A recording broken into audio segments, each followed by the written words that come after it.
cool beneath your bare feet. Each step presses into moss that has grown soft as a cat's ear, green as the first day of spring. You pause and feel your toes sink in just slightly, the dampness rising up through the spongy carpet. The moss gives, then springs back, patient and alive. If you stay very still, you can feel the coolness traveling up through the soles of your feet into your ankles, a gentle reminder that the earth is always there, always holding you. You wiggle your toes and feel each strand of moss bend and give way. Some of it is starred with tiny white flowers, no bigger than a pinhead. You crouch down to look closer and discover that each flower has 4 perfect petals arranged like a cross, and in the very center a dot of yellow so small you have to squint to see it. A whole flower, complete and perfect, that you might have walked past 1,000 times without noticing. Above, a leaf sways in the gentlest breeze. You watch it dance against the blue sky, catching the early light on one side, then shadow on the other. It moves the way thoughts move when you're half asleep, lazy, without hurry, rocking like a small green boat on invisible waves. The light shines through it, revealing the delicate veins that branch and branch again, carrying water and life to every edge. When it finally lands on your shoulder, it weighs nothing at all, but you feel it there, papery and cool, like a secret being shared. You lift it gently and hold it up to the light, tracing the veins with your eyes. Then you place it carefully on the ground. You bend down where the path narrows, and there it is, a spider's web stretched between 2 fern fronds. The silk catches the light in a way that makes you hold your breath. Each strand is hung with tiny beads of dew, hundreds of them perfectly round. They tremble, just the smallest bit, with your breathing. With the spider's breathing too, perhaps. You can't see the spider, but you know she's there, somewhere in the architecture of the silver wheel she's made. You wonder if she knows how beautiful it is. You wonder if she made it beautiful on purpose, or if beauty is just what happens when you make something with care. You lean closer, careful not to disturb the web, and watch a single drop of dew. Inside it, the whole world is reflected upside down. The trees, the sky, the path, a tiny perfect mirror. You shift slightly and see your own eye reflected there, enormous and curious. The drop shivers with the movement of air from your breath, and the reflection ripples like a pond. A bee visits the wild roses growing in a tangle by the old stone wall. You can hear her before you see her, the drowsy hum, thick and golden as the pollen dusting her legs. The sound grows louder as she approaches, then softer as she moves away. A tiny engine of purpose and life, she crawls into the heart of a pale pink bloom, and you watch her back legs kick and gather, packing the pollen into the baskets on her legs. The rose sways under her small weight, its petals soft as silk against her fuzzy body. Its perfume rises in the warming air, sweet and faint, the smell of summer itself, if summer were something you could hold in your hand. The bee emerges, drunk with purpose, her baskets now heavy and bright with gold. She pauses on the edge of a petal, cleaning her face with her front legs in a gesture so human-like it makes you smile. Then she lifts away, and the rose bobs gently in her absence, still holding the shape of where she's been.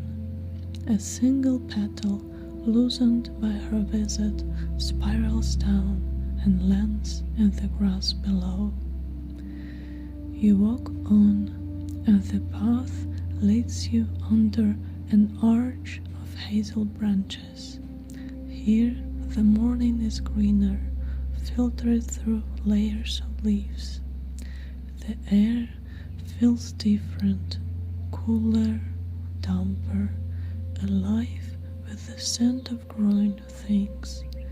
You can smell the earth, rich and dark, and somewhere the faint sweetness of wild honeysuckle. Your hand finds the rough bark of a birch tree. The papery white surface is cool and dry, peeling in places like ancient scrolls. You lift one curling piece and it comes away in your fingers, thin as tissue paper, marked with dark horizontal lines like writing in some forgotten language. Beneath your palm you feel the solidity of the trunk, the slow strength of wood that has stood through countless seasons. You press your cheek against it and feel the faint pulse of life, the rise of sap, the tree's deep breathing. It smells of earth and rain and time passing slowly. You close your eyes and listen. A woodpecker somewhere high above taps out its rhythm, a quick staccato that echoes through the woods. Tap, tap, tap, tap, pause. Tap, tap, tap, tap. You imagine the bird clinging to the trunk, its head moving in a blur, searching for breakfast in the bark. The sound stops, and in the silence that follows, you hear other things. The rustle of a small creature in the undergrowth, the distant murmur of water, the whisper of wind moving through the canopy high above. In the grass, something moves. You lower yourself down, knees pressing into soft ground, and there a ladybug, brilliant as a drop of paint. She climbs a blade of grass with great determination, 6 tiny legs, gripping and releasing, gripping and releasing. Each leg moves independently, a small miracle of engineering. You can see the joints bending, the tiny claws grasping. Her shell gleams like polished stone, red as a cherry, spotted with 7 perfect black dots.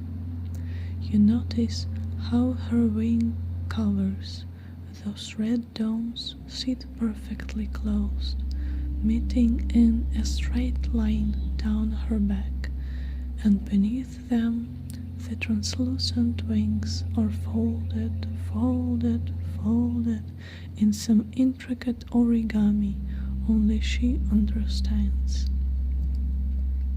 The grass blade bends under her slight weight, arcing like a tiny bridge.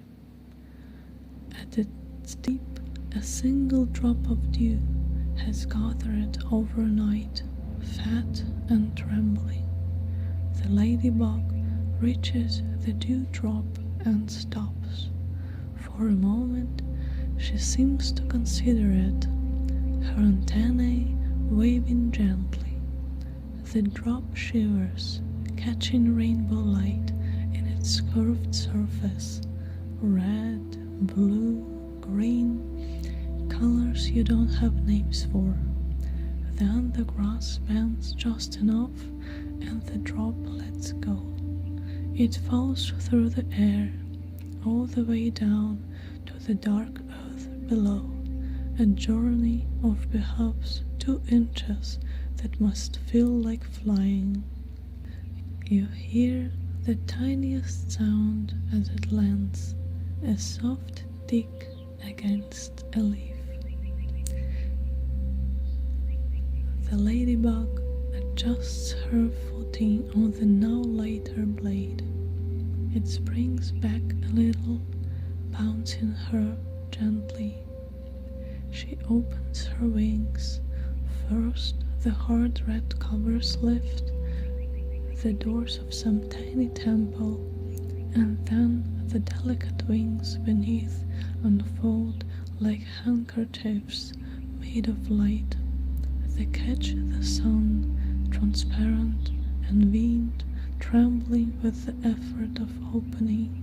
She lifts away, a tiny red star rising into the morning. Her flight looping and uncertain, but determined. You watch until she disappears into the tangle of brambles by the path. You lie back in the grass and look up through the canopy of leaves. The green light filters through in shifting patterns, bright and dark, bright and dark. As the branches sway in a breeze you can barely feel down here, the leaves speak to each other in whispers, a soft rushing sound like distant water, like breath, like the earth itself is telling you that everything is well, everything is exactly as it should be. Every leaf is green and full, rustling contentedly in this summer conversation. A single cloud drifts across the small circle of sky you can see through the leaves. It has no destination, it simply goes, changing shape as it travels, becoming something new with each passing moment.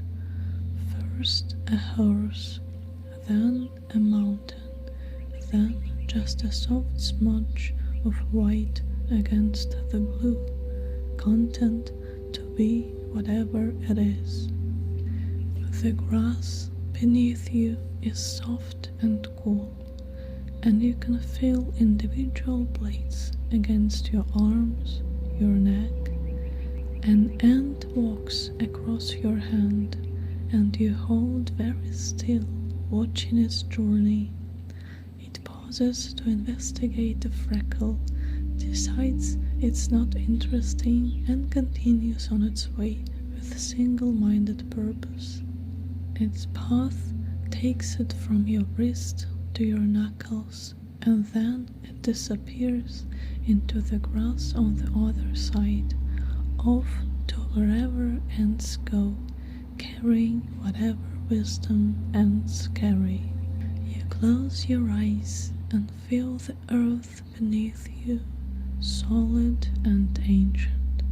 You feel the warmth of the sun on your face, filtered through the leaves, dappled and gentle. You hear the distant call of a bird whose name you don't know, but whose voice sounds like peace, a long, falling note that seems to say everything is well, everything is well. You hear another bird answer, farther away, and then another, and you realize the forest is full of voices, all speaking at once, all part of the same conversation. You smell the green smell of growing things, the dark smell of soil, the clear smell of air. You smell the faint spice of pine warmed by the sun, the sweetness of honeysuckle blooming nearby. You smell summer itself, grass and flowers and warm earth, clean and new and full of life. You are here. The path is here. The moth and the spider and the bee and the ladybug and the ant, all of you together in this moment, this small forever, this quiet morning that asks nothing of you except to notice, to feel, to be. Your breathing slows to match the rhythm of the forest. In, out, in, out, like the waves on a distant shore, like the wind through the trees, like the beating of the earth's great heart. And that is enough. That is everything. The path will still be here tomorrow, with new dew on the grass, new spiders spinning the wheels of light, new bees drowsy with pollen, new ladybugs climbing these small mountains. But this moment, this particular morning, this particular slant of light through these particular leaves, this will never come again. So you breathe it in, hold it gently, and then let it go, like the leaf falling from the tree, like the dewdrop releasing from the grass, like everything that is beautiful and brief and perfect. You open your eyes and smile at the sky. You are ready to rest now.